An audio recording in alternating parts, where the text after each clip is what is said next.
തന്നെ ബുദ്ധിമുട്ടിച്ചതിൽ താൻ എന്നോട് ക്ഷമിക്കേ. ശരി.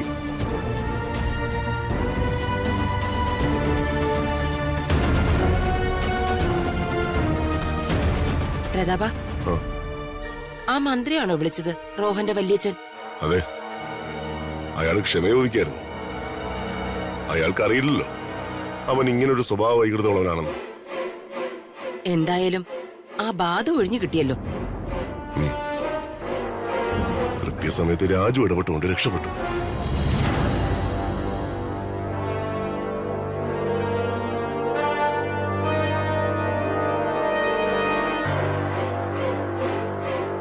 പിന്നെ ഞാൻ മറ്റൊരു കാര്യം പറയാനാ നിന്റെ അടുത്തേക്ക് വന്നേ.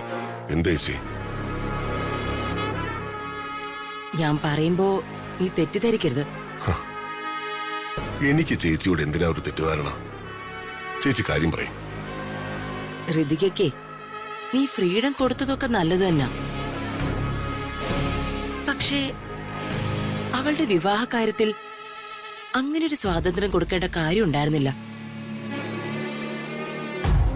ചേച്ചി, ഞാൻ അവൾക്ക് ആലോചിക്കുന്ന കല്യാണാലോചനകൾ എല്ലാം മുടങ്ങിപ്പോവല്ലേ? എന്നുവെച്ച് നീ അവളുടെ അച്ഛനല്ലേ? അവളെ ആർക്ക് കല്യാണം കഴിച്ചു കൊടുക്കണമെന്ന് തീരുമാനിക്കേണ്ടത് നീയാ. യാമിനി പലതും പറഞ്ഞു എന്ന് വെച്ച് നിന്റെ മനസ്സ് മാറേണ്ട ഒരു കാര്യമില്ല. നിനക്ക് നിന്റേതായ സ്വാതന്ത്ര്യം ഇല്ലേ?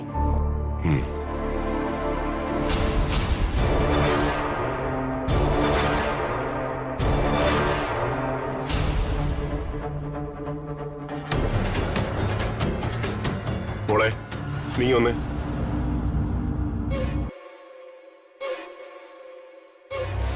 ഋതികേ, എന്താ?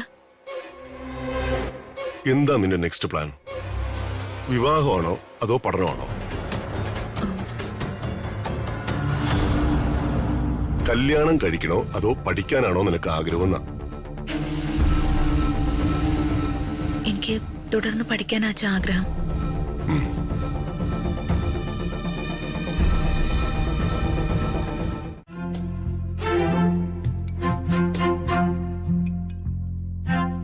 കഴിക്കമ്മ.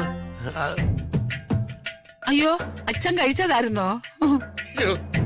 ദയവായി എന്നെ അച്ഛാന്ന് വിളിക്കല്ലേ. വേണമെന്നോ എടാന്നൊക്കെ വിളിച്ചാ മതി.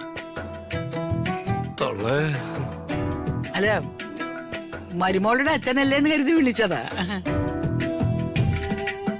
ഞാനേ ചൈനീസ് ഫുഡേ കഴിക്കൂ. തുടങ്ങി.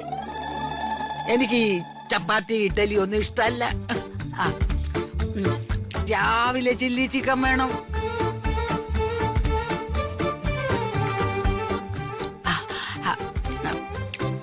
പൊറോട്ട എനിക്ക് മസ്റ്റാ.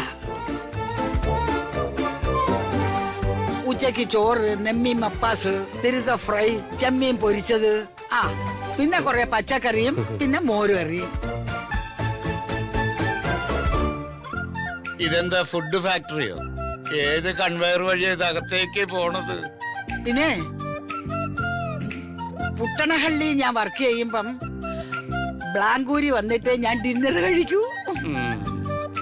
ബാംഗ്ലൂരല്ല, ബാംഗ്ലൂർ. എന്റെ നാക്കൊന്ന് ഉളിക്കാതാ കൊച്ചേ. കണ്ട, നീ കൂടുതൽ തിരുത്താനൊന്നും നോക്കണ്ട. പിന്നെ സിറ്റി എന്ന് പറഞ്ഞ ബൈക്കുള്ള സിറ്റി തന്നെ. അതെവിടെ അമ്മ? ബോംബെയില്. ബോംബെ അല്ല, മുംബൈ. കണ്ട പെണ്ണ, നീ എന്നെ കൂടുതൽ പഠിപ്പിക്കണ്ട. ഈ ലോകം മുഴുവനും ചുറ്റിക്കറങ്ങിയോളാ ഞാൻ. നീ വെറും ഈനാച്ചി.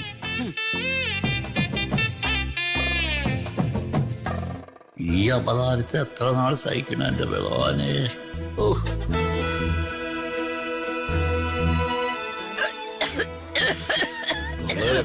ഒന്ന് സമാധാനത്തിൽ കഴിക്ക്. ഇത് ആരും ഒന്നും എടുത്തോണ്ട് പോകത്തില്ല. വെള്ളം കുടിക്ക്. സൂക്ഷിച്ചു. എന്താ ഇത്? കുടിക്ക്.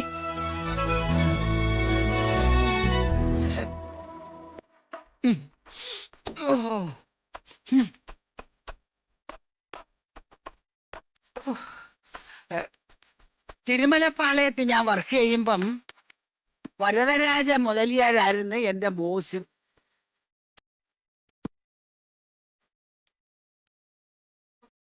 അങ്ങനെ ഇങ്ങനെ ഫുഡ് കഴിച്ചോണ്ടിരിക്കുമ്പോ വിക്കി വിക്കി ചത്തുപോയി. വിക്കി വിക്കി ചത്തുപോയിന്നോ?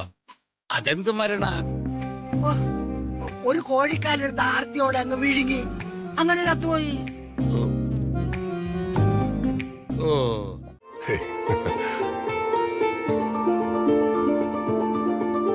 കഴിഞ്ഞ ദിവസം വന്നപ്പോ ശേഖര സാറിനെ കണ്ടില്ല. ഞാൻ കുറച്ചു ദിവസം നെല്ലിയാമ്പതിയിലായിരുന്നു. നെല്ലിയാമ്പതിയിൽ ഞങ്ങൾക്കൊരു എസ്റ്റേറ്റ് ഉണ്ട്. ശേഖരൻ ഇടയ്ക്കിടയ്ക്ക് അവിടെ പോകും.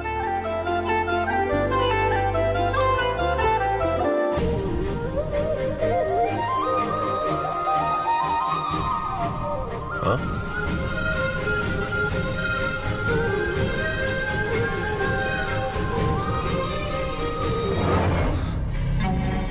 വരുന്നുണ്ട്. തോളോട് തോളുനിമയുള്ളവളുടെ വരവ് കണ്ടില്ലേ? അടക്കുകൊതുക്കില്ലാത്ത പെണ്ണ്. ലൈസൻസ് കിട്ടിയതിന്റെ അഹങ്കാരമേ. ആ രാജു, സാർ. ഇവർക്ക് കൊടുക്കാനുള്ള ഫണ്ട് എടുത്ത് വെച്ചിട്ടില്ലേ? ആ ഉണ്ട് സാർ. എങ്കിൽ വേഗം അത് എടുത്തിട്ട് വാ. ശരി സാർ.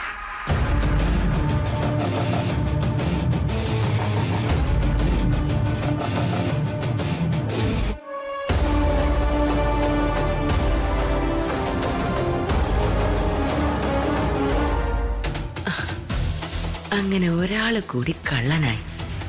കള്ളൻ ജയിലിലും ആകും.